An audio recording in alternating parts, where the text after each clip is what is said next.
J'espère que tout roule pour vous. J'espère que la forme est au rendez-vous, car aujourd'hui, accrochez-vous bien, on passe à la vitesse supérieure dans l'interminable feuilleton du Sahara occidental. Ce dimanche 8 février 2026 marque un tournant. Les fameuses négociations, souvent évoquées, rarement concrétisées, initiées par l'administration Trump, démarrent enfin. Et devinez qui a vendu la mèche? Rien de moins qu'un média espagnol confidentiel, réputé pour sa rigueur et son flair journalistique, qui a levé le voile sur ce qui devait rester discret. Ce journal, un poids lourd de la presse espagnole bien informé, nous apprenait dès hier, samedi 7 février, que les tractations se tiendront, roulement de tambour, à l'ambassade des États-Unis à Madrid. Et autour de la table, nous aurons les figures emblématiques de ce conflit. L'Algérie, le Maroc, le Front Polisario et bien sûr, la Mauritanie. Une réunion en terrain neutre, ou devrions-nous dire sous pavillon étoilé, orchestrée directement par Washington. L'ambassade américaine en Espagne servira de théâtre à ces discussions inédites, réunissant les délégations des 4 protagonistes. Ce que nous vivons aujourd'hui n'est autre que la suite logique, la deuxième manche, d'un processus diplomatique lancé en catimini à Washington à la toute fin janvier. À ce moment-là, une délégation du Front Polisario, discrètement mais sûrement, s'était envolée pour les États-Unis afin de s'entretenir avec des responsables américains de haut niveau. Derrière ce ballet diplomatique soigneusement chorégraphié, un nom revient sans cesse, presque comme une signature. Massad Boulos. Oui, le Massad Boulos, conseiller spécial de Donald Trump pour l'Afrique, personnage incontournable de cette mise en scène géopolitique. C'est lui qui, récemment encore, déclarait sans détour que le règlement du dossier du Sahara occidental figure parmi les priorités majeures des États-Unis. Une déclaration qui ne fait que renforcer les informations que nous vous avions déjà livrées, souvenez-vous, dans notre émission du 27 janvier. Ce jour-là, nous vous révélions en exclusivité la visite du bras droit de Trump à Alger, venu, disons-le sans détour, faire monter la pression sur le président Tebboune. Et ce jour-là, nous avions expliqué qu'Abdelmadjid Tebboune avait reçu le haut conseiller du président américain Donald Trump pour l'Afrique, les affaires arabes et le Moyen-Orient, Massad Boulos, ainsi que la délégation qui l'accompagnait, dans le but de parler essentiellement du dossier du Sahara occidental. D'autres médias marocains, algériens et régionaux ont dit un peu n'importe quoi. Ils ont épilogué, ils ont essayé de faire croire que l'objectif de cette entrevue n'était pas le Sahara occidental, mais le Conseil de la paix, la question palestinienne, la question...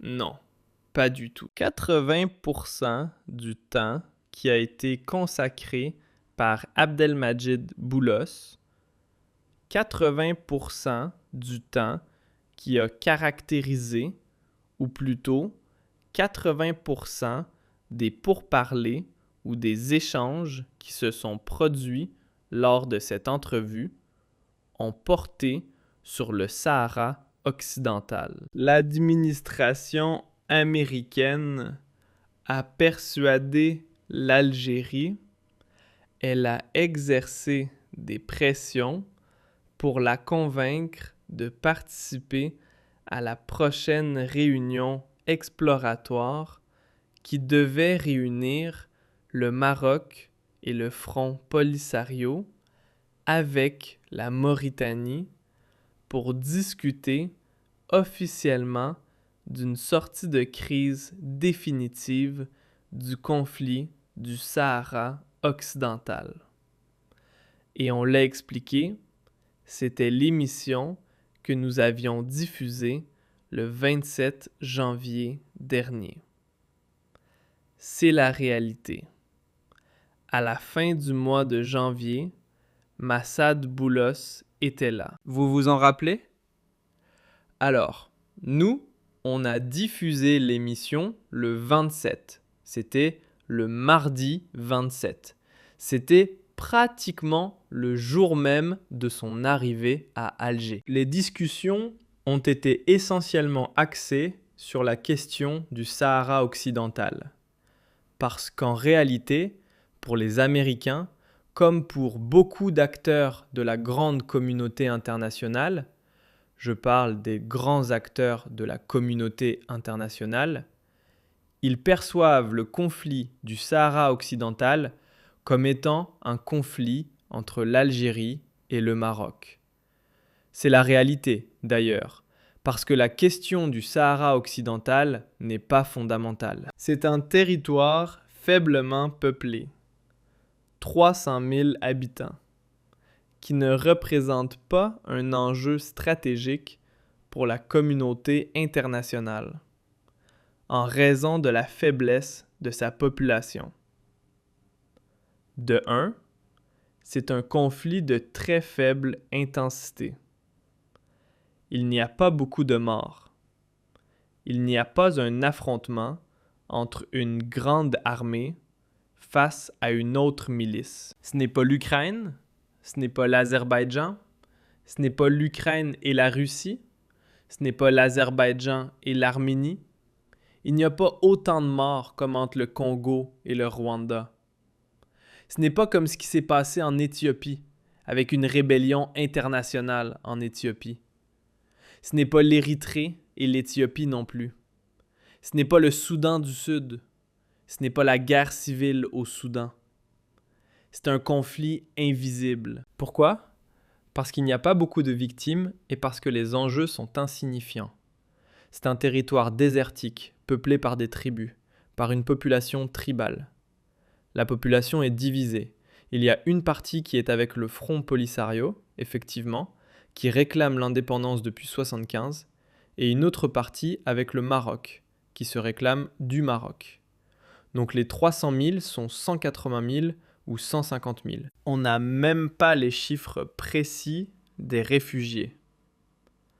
150 000 à même pas 200 000 qui sont du côté marocain, qui habitent au Maroc. Et pour une grande partie d'entre eux, on ne sait pas ce qu'ils pensent. Parce que, comme c'est un dossier, on n'a pas de véritables statistiques. Il n'y a pas eu de référendum qui a été organisé. Donc, on ne sait pas qui est avec qui.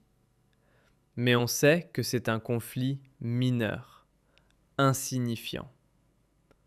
Le problème, c'est entre l'Algérie et le Maroc. S'il n'y avait pas le soutien de l'Algérie au Front Polisario, il n'y aurait pas eu de Sahara occidental.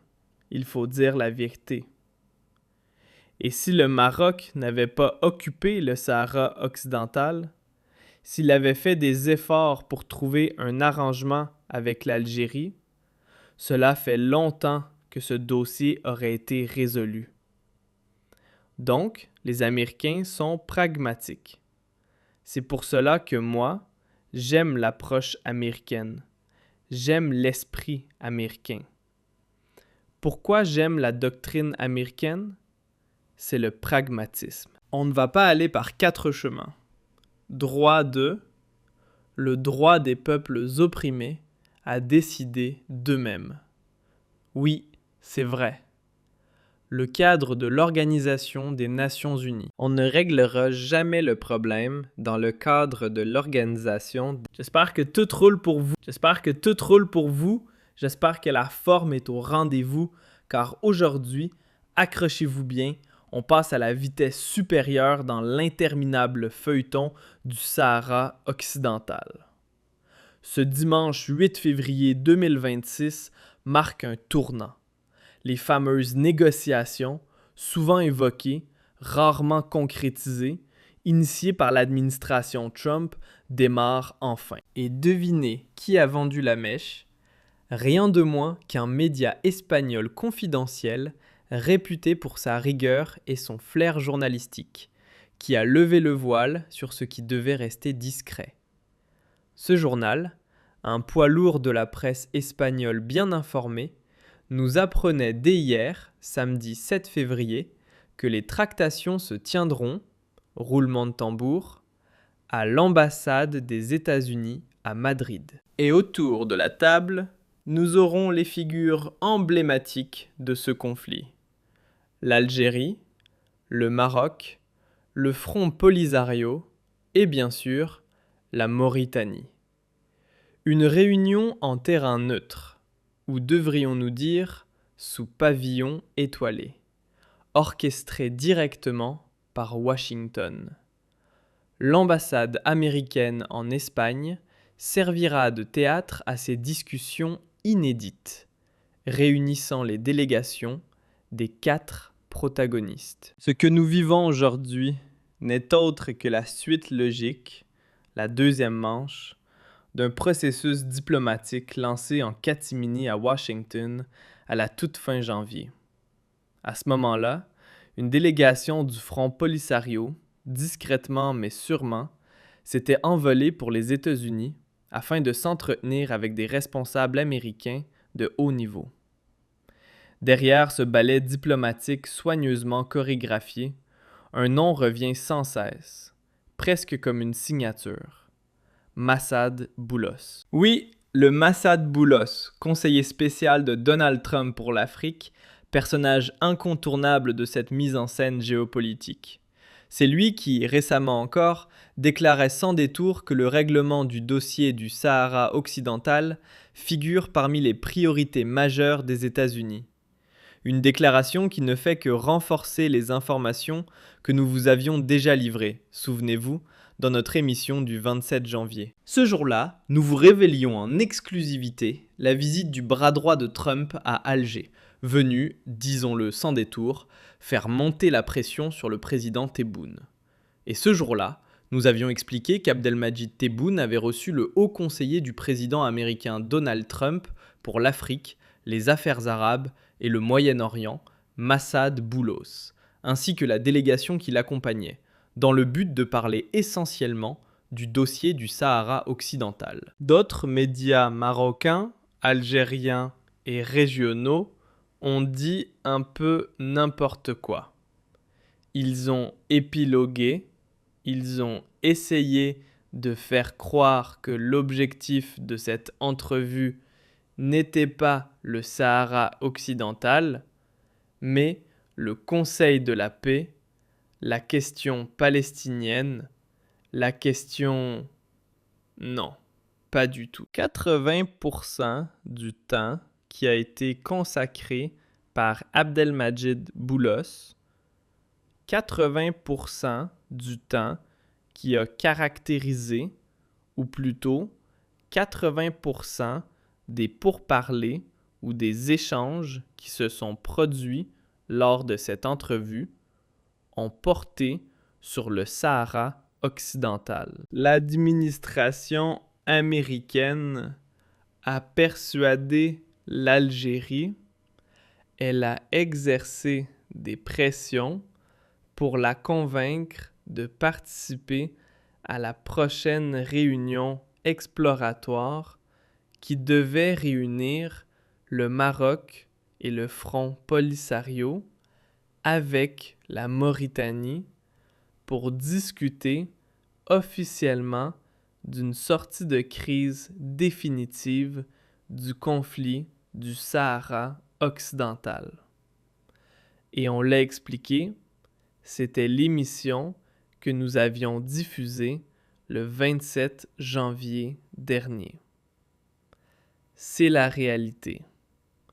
À la fin du mois de janvier, Massad Boulos était là. Vous vous en rappelez?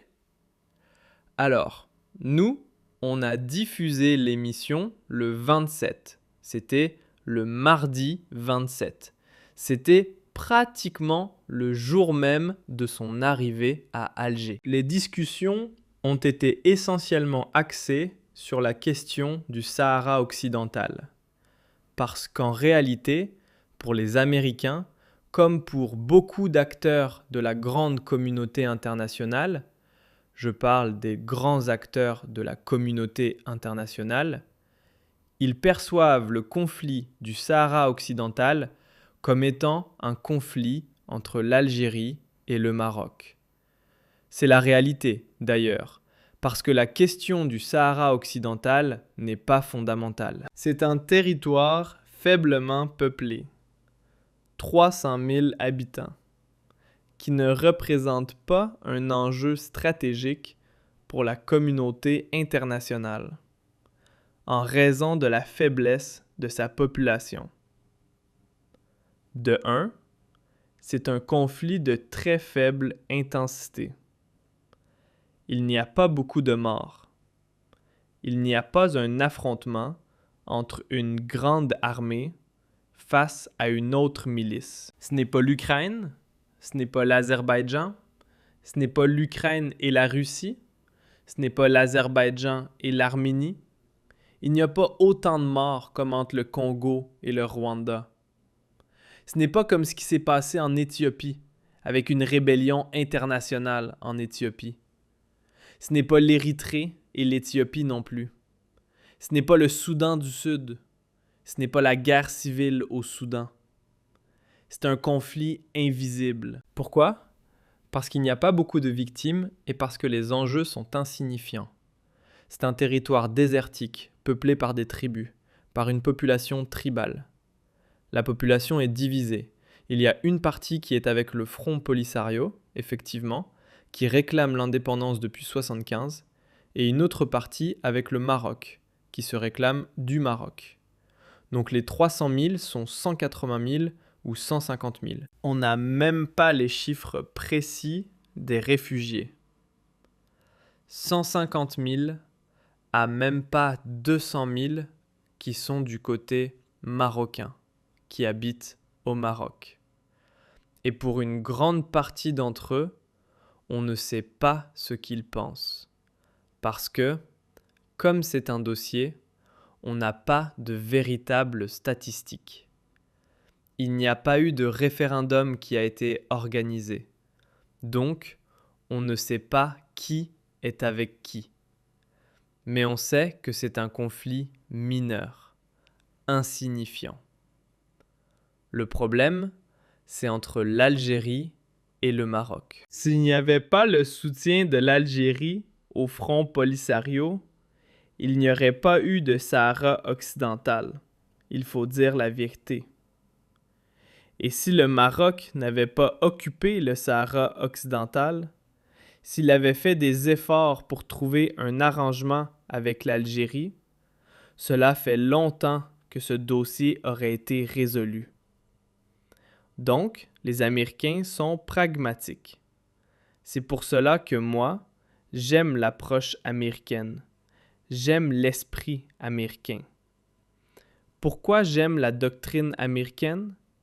C'est le pragmatisme. On ne va pas aller par 4 chemins.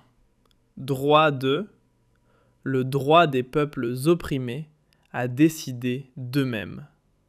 Oui, c'est vrai.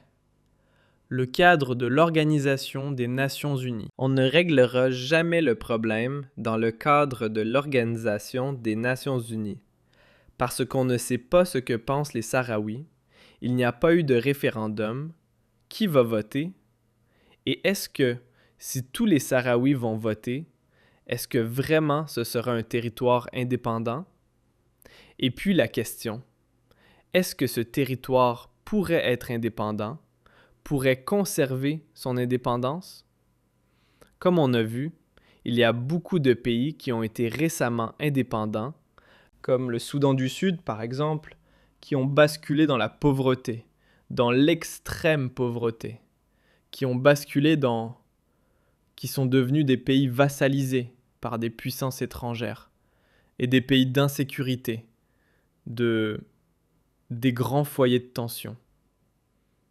Donc le monde d'aujourd'hui n'est pas favorable à l'indépendance de nouveaux territoires, n'est pas favorable à la création de nouveaux micro-États. Ça n'existe pas Un pays de 300 000 habitants, c'est un micro-État. Les seuls pays faiblement peuplés qui ont survécu, qui sont devenus prospères et sûrs, ce sont les pays du Golfe. Pourquoi? Parce que 1. Il y a le protectorat américain et le protectorat des grandes puissances occidentales, d'abord, et ensuite la richesse du sous-sol. Ce sont des pays extrêmement riches, avec des hydrocarbures, du pétrole et du gaz. Ce n'est pas le cas du Sahara occidental. Il n'y a pas une grande puissance qui est prête à protéger ce territoire et à le parrainer. Et, mis à part le phosphate, qui est une richesse importante, mais ça ne ramènera pas des milliards, des pétrodollars. Donc, il n'y a pas d'avenir à ce pays-là. Les Américains le savent. Les Algériens eux-mêmes le savent. Parce que le Sahara occidental, pour l'Algérie, historiquement, c'est un outil de pression pour empêcher, saboter, compromettre et neutraliser l'expansionnisme du Maroc.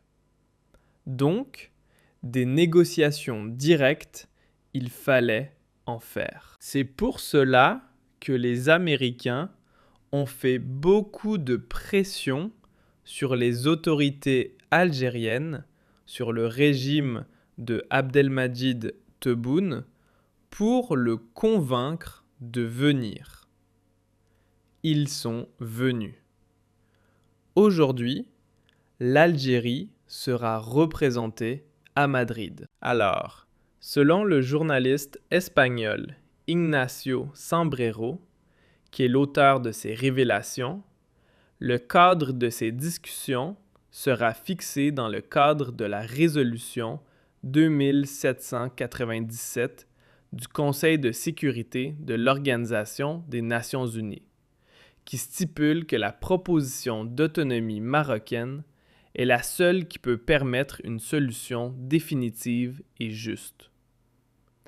Donc les Américains, ils vont négocier. Ils demandent aux Sahraouis, au Front Polisario et aux Algériens de négocier sur la base de l'autonomie, pas sur la base de l'indépendance. Les Américains ne reconnaissent pas l'indépendance. Mais pour ménager la sensibilité du régime algérien, pour le convaincre de venir, ils ont laissé la porte. Massad Boulos a dit « Nous, c'est notre proposition. Maintenant, si vous pouvez nous convaincre qu'une autre solution que l'autonomie est réalisable et réaliste, il y aura un document de 40 pages qui a été proposé, qui a été élaboré pour ces négociations. L'Algérie et le Front Polisario, donc automatiquement, bien sûr, ils vont entrer dans ces négociations en demandant un référendum d'autodétermination pour décider de l'indépendance. Est-ce que ce territoire pourrait être indépendant ou pas? C'est défendable. C'est l'heure. C'est de bonne guerre. Mais le Polisario et l'Algérie ne vont pas, certainement, aller dans ces négociations en se pliant directement au désir des Américains au désir des Américains ou au désir des Marocains. Mais ils vont entrer dans ces négociations avec leurs revendications classiques et traditionnelles. Ensuite, ils vont tenter de trouver un compromis. Et le compromis, il est inévitable, autour de la solution de l'autonomie. La communauté internationale n'est pas pour l'indépendance. Il faut dire la vérité. Toutes les grandes puissances, ou bien elles sont du côté du Maroc et du plan d'autonomie marocain, ou bien elles se cachent derrière une neutralité, ou elles sont indifférentes. Pour elles, ce n'est pas un conflit qui les intéresse, parce qu'il n'y a pas d'enjeu majeur. Il n'y a pas d'enjeu. Les enjeux économiques, c'est le phosphate qui est déjà exploité par le Maroc. Donc ce n'est pas un problème. et le Maroc, il vend son phosphate à tout le monde. Donc, ce n'est pas une richesse qui est spoliée par un pays et qui prive les autres pays du monde. Stratégiquement, c'est un pays désertique, dans une région dangereuse. Le Sahel, c'est à côté de la Mauritanie, du Maroc. Le Sahel n'est pas loin, avec les mouvements terroristes, les bandes criminelles, l'insécurité régionale, les ingérences étrangères. Donc, il n'y a aucune grande puissance qui a intérêt à ce que cette région soit déstabilisée par la création d'un autre État, qui ne peut pas, qui n'a aucune garantie solide pour assurer sa stabilité, sa sécurité. Ça, c'est le bon sens, c'est l'intelligence, au sens propre du terme, au sens géopolitique du terme. Maintenant, ces négociations seront conduites par Massad Boulos, selon les informations qui nous sont parvenues. Il y aura Michel Valls, ambassadeur des États-Unis auprès des Nations Unies.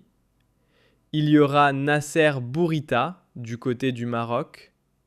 Ahmed Attaf, le ministre algérien, sera là-bas, normalement, à Madrid. Il y aura Mohamed Salem Ouzoug, du côté de la Mauritanie. Il y aura le chef de la diplomatie du Polisario, Mohamed Islam Bet. Donc, tout ce bon monde-là va se rencontrer. Alors, on n'a pas les détails précis pour le moment. Les révélations de la presse espagnole, notamment El Confidencial, nous expliquent qu'il y aura donc des négociations. Il y aura une première négociation du cas entre le Maroc et le Polisario. Ensuite, les délégations de l'Algérie et de la Mauritanie seront reçues plus tard. On n'a pas de précision sur est-ce que les Algériens et les Marocains vont se parler directement. Ça, on n'a